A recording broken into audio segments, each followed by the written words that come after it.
everyone, and welcome to our Maundy evening service.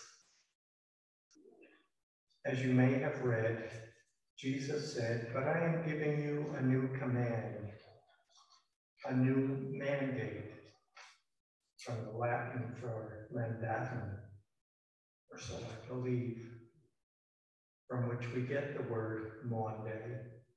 A new commandment: you must love each other just as I have loved you. If you love each other, everyone will know that you are my disciples. And so tonight and in the days to come, we celebrate the great commandment, our commission to love. Love sacrificially, love deeply, love well. Our opening hymn this night is number 206. This is the night.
When it was evening, Jesus took his place with his disciples, and while they were eating, he said, "Truly, I tell you, one of you will betray me." Who will betray you? They all wondered. Surely not me.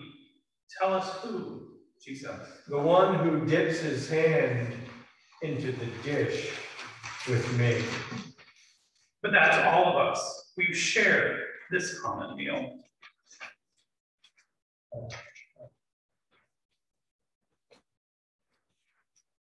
The Lord be with you. And also with you. Lift up your hearts. We lift them up, O Lord. Let us give thanks unto the Lord. It is right to give God thanks and praise. Thank you, O Lord, that with the sweep of creation, you have revealed the beauty of your blessing to the whole universe. Through the ugliness of our sin has marred creation, killed innocence, and caused slavery.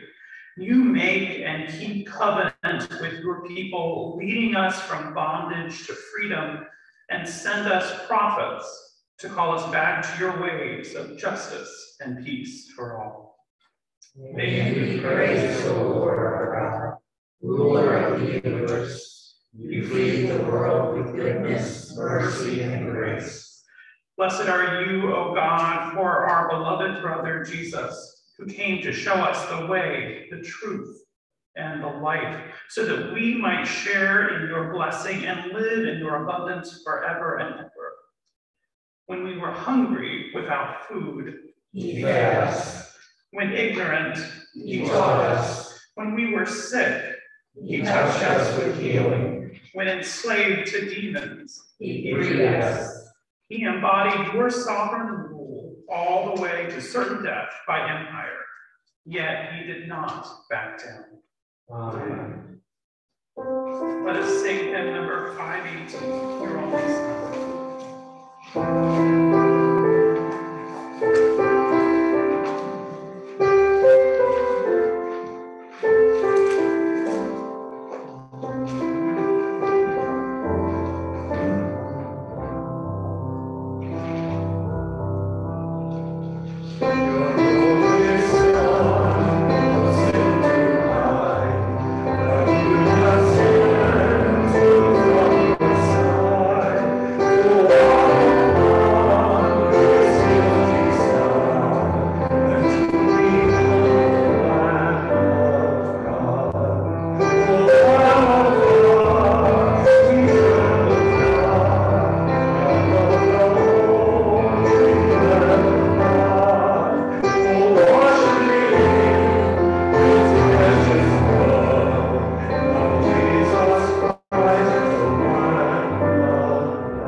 It is said they will come from the east, the west, from the north and the south.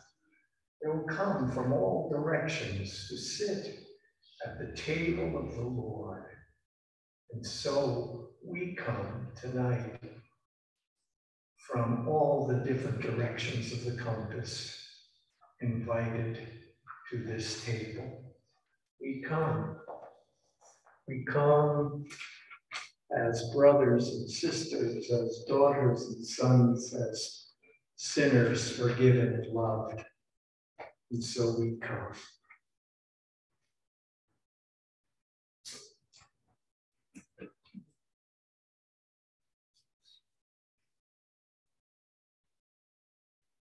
And if you find your communion cup that you were given, we take bread from matzah, the unleavened bread of the evening's Passover meal. We take it in our hands and we say together, the last time he sat at table with his disciples, Jesus took a loaf of bread and after blessing it, he broke it. He gave it to his disciples and said, take, eat, this is my body. We raised the bread, acknowledging manna from heaven, the body of Christ. All of you, eat of it.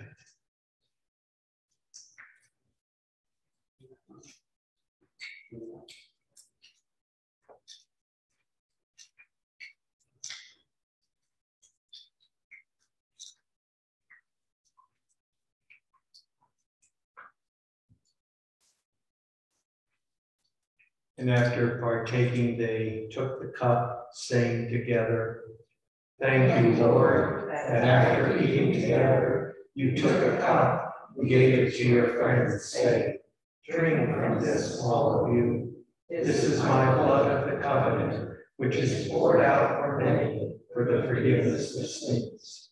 All of you, drink of it."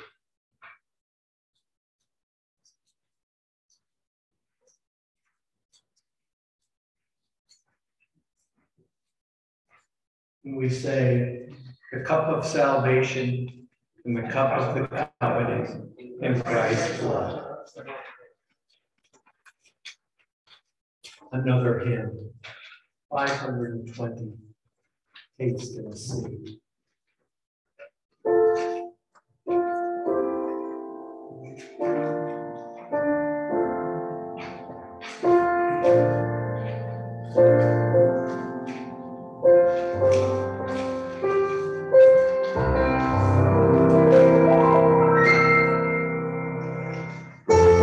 Taste and see.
Let us join together from the printed words.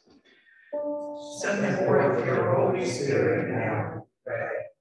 As we hear Jesus' story, we may hear you speak among all the violence and silences of the cross.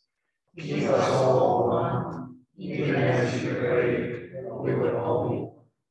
And fill us with the strength to abide with you, and minister unto you, even in the torturous chaos of the crucified Lord. This we ask in Christ, through Christ, with Christ, to whom all are.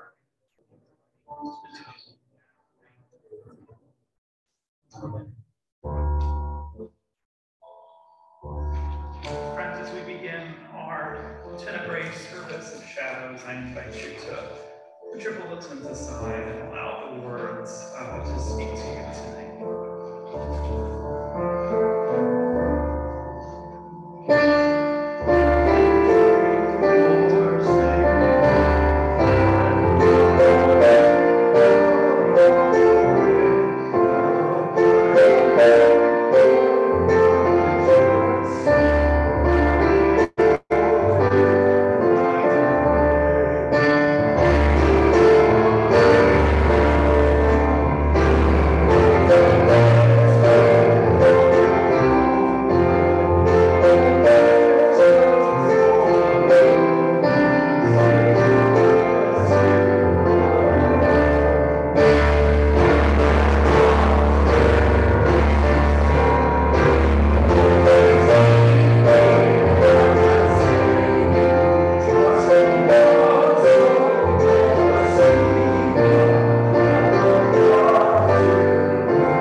Then Jesus said to them, "You will all become deserters because of me this night, for it is written, I will strike the shepherd, and the sheep of the flock will be scattered.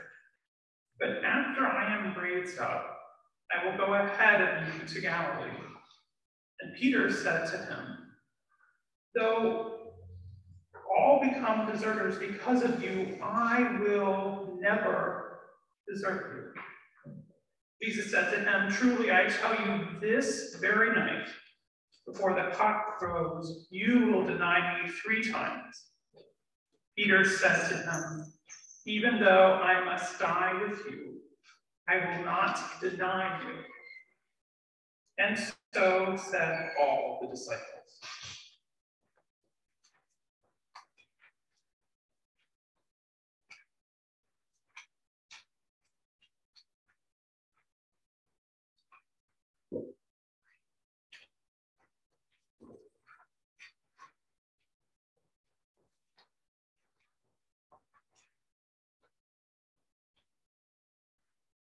Then Jesus went with them to a place called Gethsemane, and he said to his disciples, "Sit here while I go over there and pray."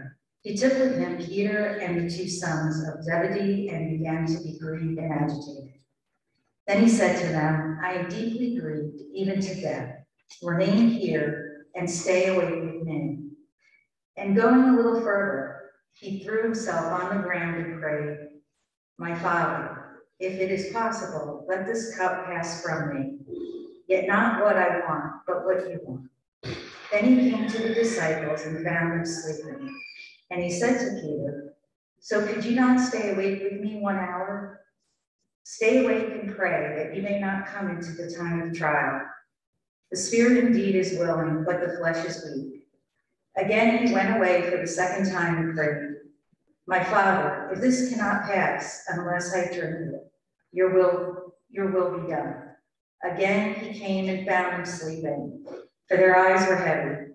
So leaving them again, he went away and prayed for the third time, saying the same words. Then he came to the disciples and said to them, "Are you still sleeping and taking your rest? See, the hour is at hand, and the Son of Man is betrayed into the hands of the sinners. Get up, let us be going. See, my betrayer is at hand."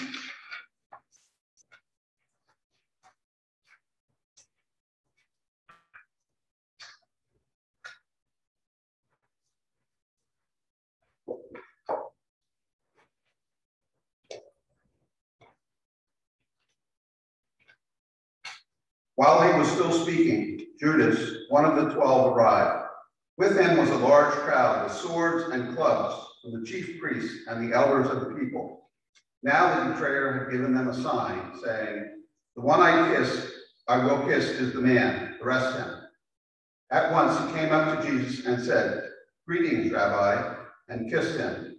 Jesus said to him, "Friend, do what you are here to do." Then they came and laid hands on Jesus and arrested him. Suddenly, one of those with Jesus put his hand on his sword, drew it, and struck the slave of the high priest, cutting off his ear.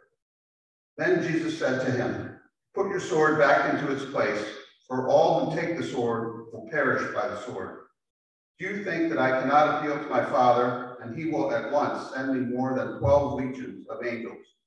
But how then would the scriptures be fulfilled, which say it must happen in this way?"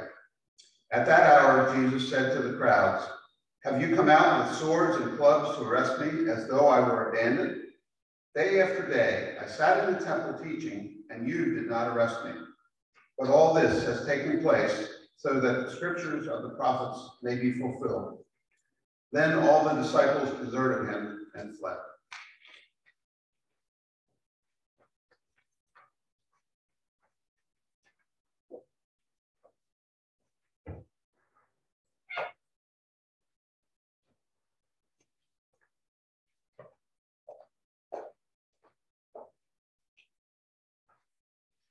Those who had arrested Jesus took him to Caiaphas, the high priest, in whose house the scribes and the elders had gathered. But Peter was following him at a distance, as far as the the courtyard of the high priest. And going inside, he sat with the guards in order to see how this would end. Now the chief priests and the whole council were looking for false testimony against Jesus, so that they might put him to death. But they found none, though many false witnesses came forward. At last, 2 came forward and said, "This fellow said, I am able to destroy the temple of God and to build it in 3 days." The high priest stood up and said, "Have you no answer? What is it that they testify against you?" But Jesus was silent. Then the high priest said to him, "I put you under oath before the living God. Tell us if you are the Messiah, the Son of God." Jesus said to him, "You have said so, but I tell you, from now on you will see the Son of Man seated at the right hand of power and coming on the clouds of heaven." Then the high priest tore his clothes and said, "He has blasphemed. Why do we still need witnesses?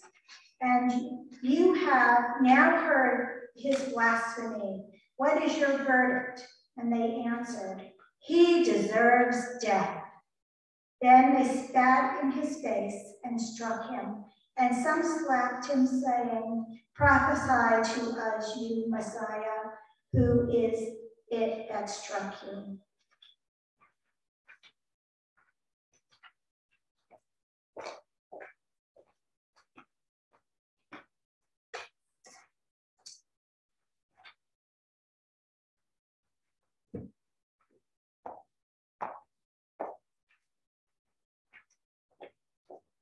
Now, Peter was sitting outside in the courtyard. A servant girl came to him and said, "You also were with Jesus, the Galilean." But he denied it before all of them, saying, I do do not know what you're talking about. When he went out to the porch, another servant girl saw him, and she said to the bystanders, "This man was with Jesus of Nazareth." Again, he denied it with an oath. "I do not know the man." After a little while, the bystanders came up and said to Peter, "Certainly, you are also one of them, for your accent betrays you." Then he began to curse, and he swore an oath, "I do not know the man." At that moment, the cock crowed. And Peter remembered what Jesus had said, "Before the cock crows, you will deny me 3 times." And he went out and wept bitterly.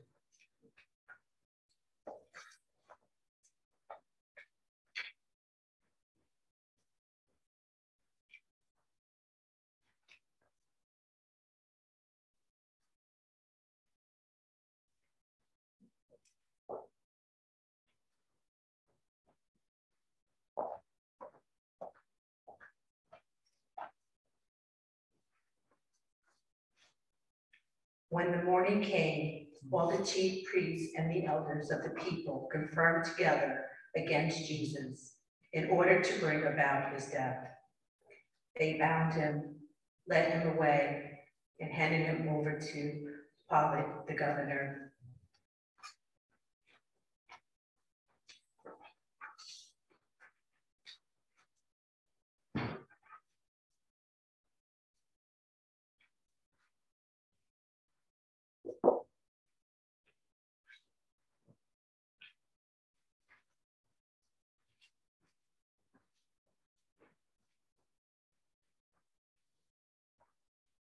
When Judas, his betrayer, saw that Jesus was condemned, he repented and brought back the 30 pieces of silver to the chief priests and the elders. He said, "I have sinned by betraying innocent blood." But they said, "What is that to us? See to it yourself." Throwing down the pieces of silver in the temple, he departed. And he went and he hanged himself. But the chief priests, taking the piece of silver, said, "It is not lawful to put them into the treasury, since they are blood money." After conferring together, they used them to buy the potter's field as a place to bury foreigners. For this reason, that field has been called the field of blood to this day.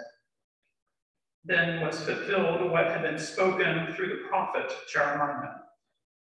And they took the 30 pieces of silver, the price of the one on whom a price had been set, on whom some of the people of Israel had set a price, and they gave them for the potter's field, as the Lord commanded me.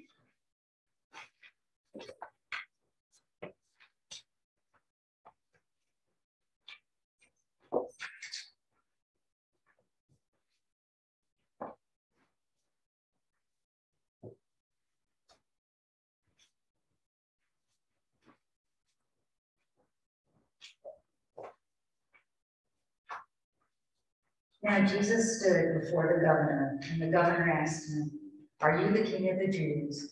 Jesus said, "You say so." But when he was accused by the chief priests and elders, he did not answer. Then Pilate said to him, "Do you not hear how many accusations they make against you?" But he gave him no answer, not even to a single charge, so that the governor was greatly amazed.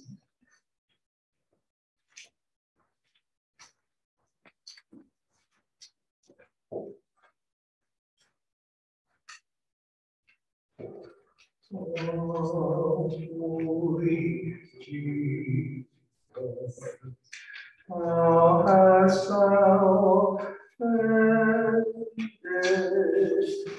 that we to judge thee, having grace pretended,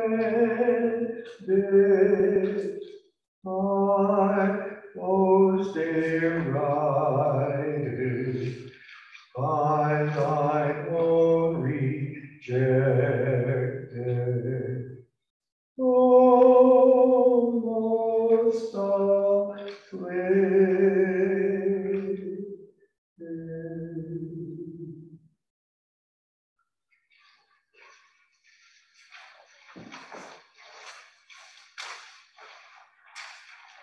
Now at the festival, the governor was accustomed to release a prisoner for the crowd, anyone whom they wanted. At that time, they had a notorious prisoner called Jesus Barabbas. So after they had gathered, Pilate said to them, "Whom do you want me to release for you, Jesus Barabbas or Jesus who is called the Messiah?" For he realized that it was out of jealousy that they had handed him over. While he was sitting on the judgment seat, his wife sent word to him, "Have nothing to do with that innocent man, for today I have suffered a great deal because of a dream about him." Now the chief priests and the elders persuaded the crowds to ask for Barabbas and to have Jesus killed. The governor again said to them, "Which of the two do you want me to release for you?" And they said, "Barabbas." Pilate said to them, "Then what should I do with Jesus, who is called the Messiah?" All of them said, "Let him be crucified." Then he asked, "Why? What evil has he done?" But they shouted all the more, "Let him be crucified." So when Pilate saw that he could do nothing, but rather that a riot was beginning, he took some water and washed his hands before the crowd, saying, "I am innocent of this man's blood. See to it yourselves." Then the people as a whole answered, "His blood be on us and on our children." So he released Barabbas for them, and after flogging Jesus, he handed him over to be crucified.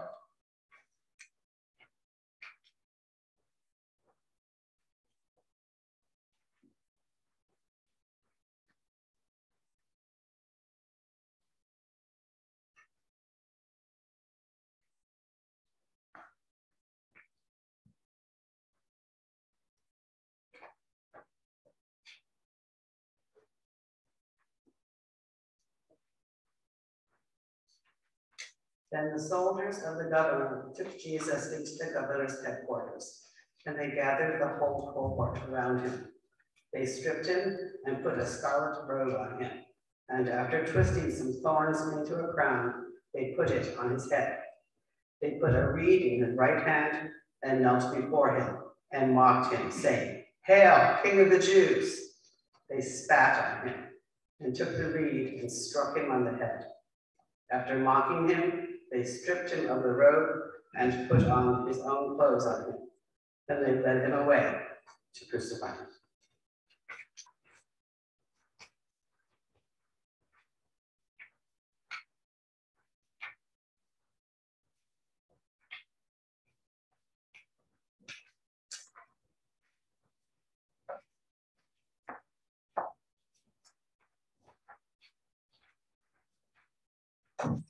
As they went out, they came upon a man from Cyrene named Simon.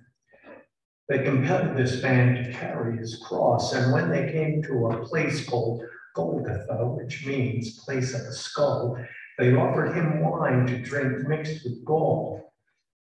But when he tasted it, he would not drink it. And when they had crucified him, they divided his clothes among themselves by casting lots. Then they sat down there and kept watch over him. Over his head, they put the charge against him, which read, "This is Jesus, the King of the Jews."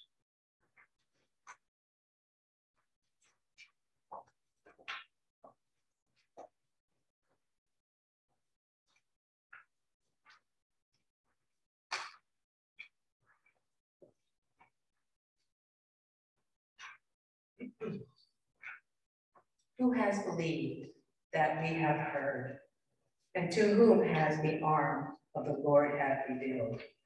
For he grew up before him like a young plant, and like a root out of dry ground. He had no form of majesty that we should look at him, nothing in his appearance that we should desire him. He was despised and rejected by others, a man of suffering and acquainted with infirmity. And as one from whom others hide their faces, he was despised, and we held him of no account. Surely he has borne our infirmities and carried our diseases. Yet we accounted him stricken, struck down by God, and afflicted. But he was wounded for our transgressions, crushed for our iniquities. Upon him was punishment that made us whole, and by the bruises we are healed. And we like sheep have gone astray. We have all turned to our own way, and the Lord has laid on him the iniquity of all of us. He was oppressed and he was afflicted, yet he did not open his mouth. Like a lamb that is led to the slaughter, and like a sheep that was before its shearer, it's silent, so he did not open his mouth.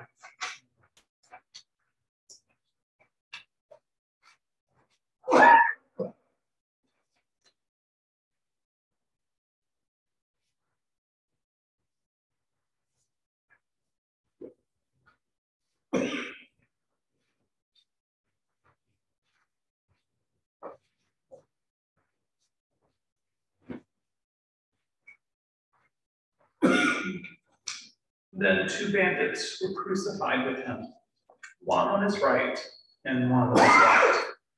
Those who passed by derided him, shaking their heads and saying, "You who would destroy the temple and build it in 3 days, save yourself. If you are the Son of God, come down from the cross." In the same way, the chief priests also, along with the scribes and the elders, were mocking him, saying, "He saved others, but he can't save himself. He is the King of Israel. Let him come down from the cross now, and we will believe in him. He trusts in God, and let God deliver him now, if he wants to. For he said, 'I am the Son of God.'" The bandits who were crucified with him also taunted him in the same way.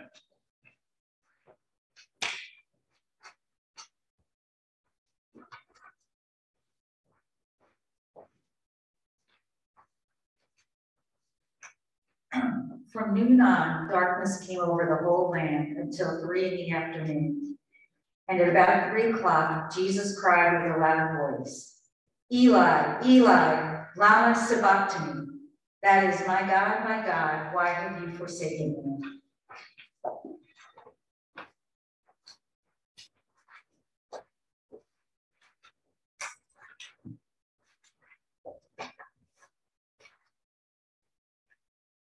When some of the bystanders heard it, they said, "This man is calling for Elijah." At once, one of them ran and got a sponge, filled it with sour wine, put it on a stick, and gave it to him to drink. But the others said, "Wait, let us see whether Elijah will come to save him." Then Jesus cried again with a loud voice and breathed his last.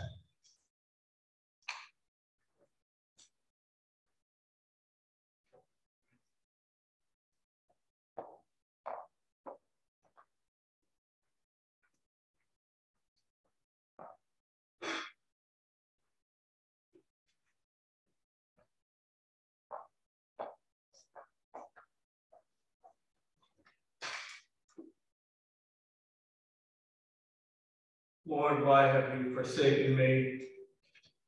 And why are you so far away from my complaint and my distress, poured out before you night and day? Yet you are holy, and the songs of praise of Israel are your throne. When our ancestors called on you, you saved them. Rescue all your own.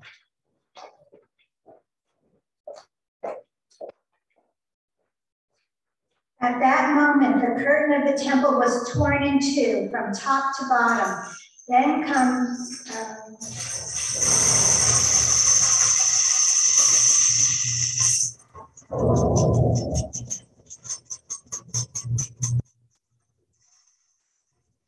The tombs were also opened, and many bodies of the saints who had fallen asleep were raised. After his resurrection, they came out of the tombs and entered the holy city and appeared to many. Sounds began now when the centurion and those with him who were keeping watch over Jesus saw the earthquake and what took place. They were terrified and said, "Truly, this man was God's Son."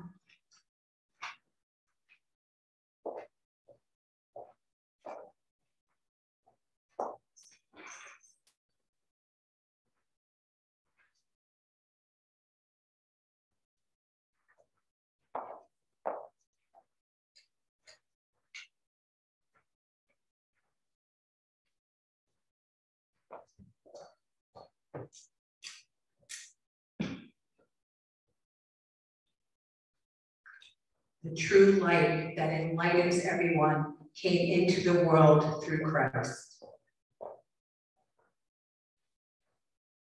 Though the world was made through him, the world did not recognize him.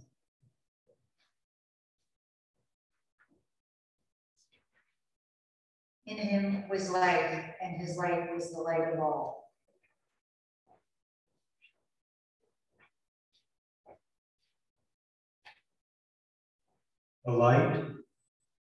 The light shines in the darkness, and the darkness cannot overcome it.